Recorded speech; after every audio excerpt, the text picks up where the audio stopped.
going to be talking about Andrew Jackson and the National Bank, but before we jump right into the questions, we're going to start with a little bit of background information.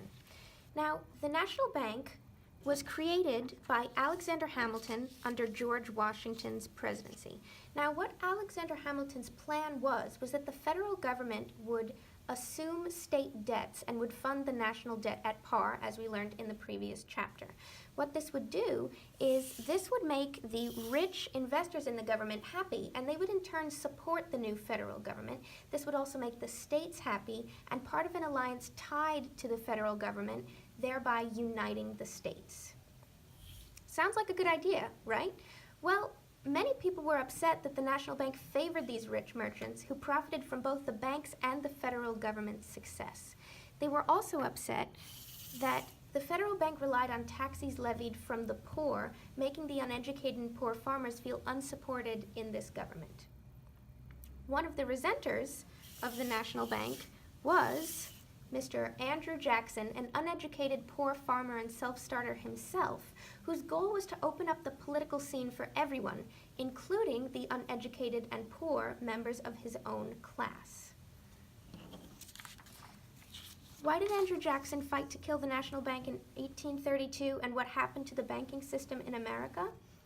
Well, in 1832, Henry Clay, Senate member and Republican leader, pushed forward a charter in Congress to renew the charter of the National Bank 4 years sooner than 1836, when it was due to renew anyway.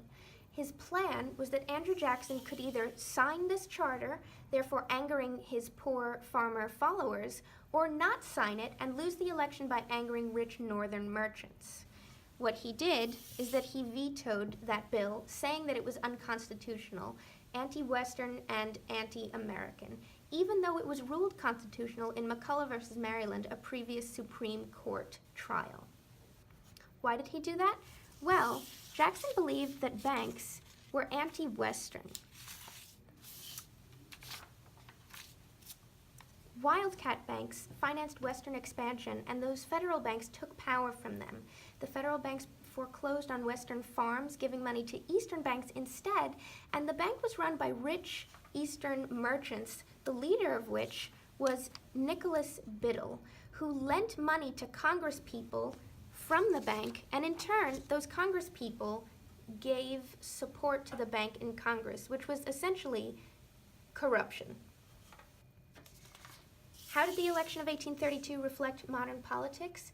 Well, Jackson, as a man, was generally opposed to a two-term president, but he was persuaded to run for his second term.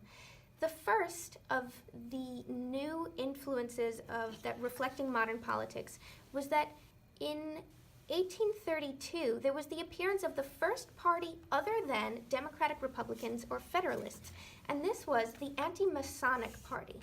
In 1826, there was a mystery death of a New York citizen shedding light on the Masons, which was a secret society of people that nobody really knew what they were about.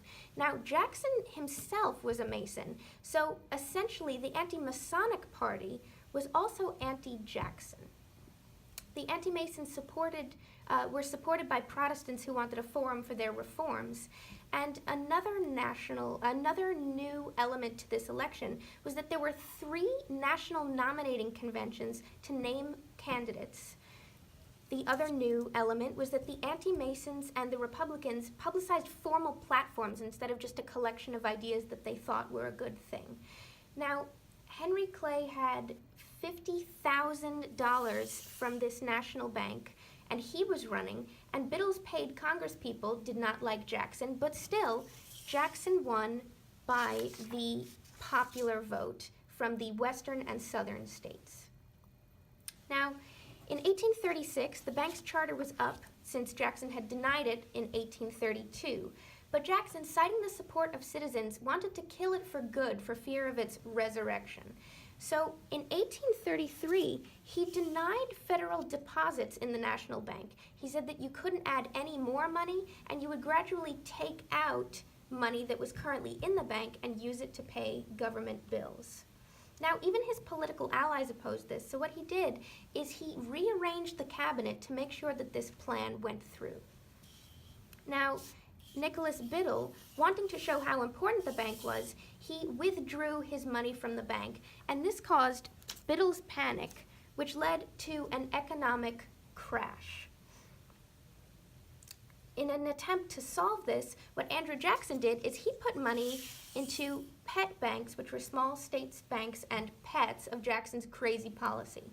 But without the stabilizing federal bank, the pet banks and wildcat banks flooded the system with cash. It was worth nothing. So Jackson put forth a specie circular, which was a law saying that lands needed to be bought with metal coins. It didn't work. Everything went downhill from there, and there was a formal economic crash in 1837. But by then, Jackson had retired, and he left the broken economy for the next guy to deal with. In summary, how is having a national bank good and bad for Americans? Well, on the good side, it did unite the states by assuming state debts, and it unified the weak nation, establishing strong federal power. It provided loans to businesses, promoting U.S. manufacturing, which was good for domestic economy and the foreign trade, strengthening the economy.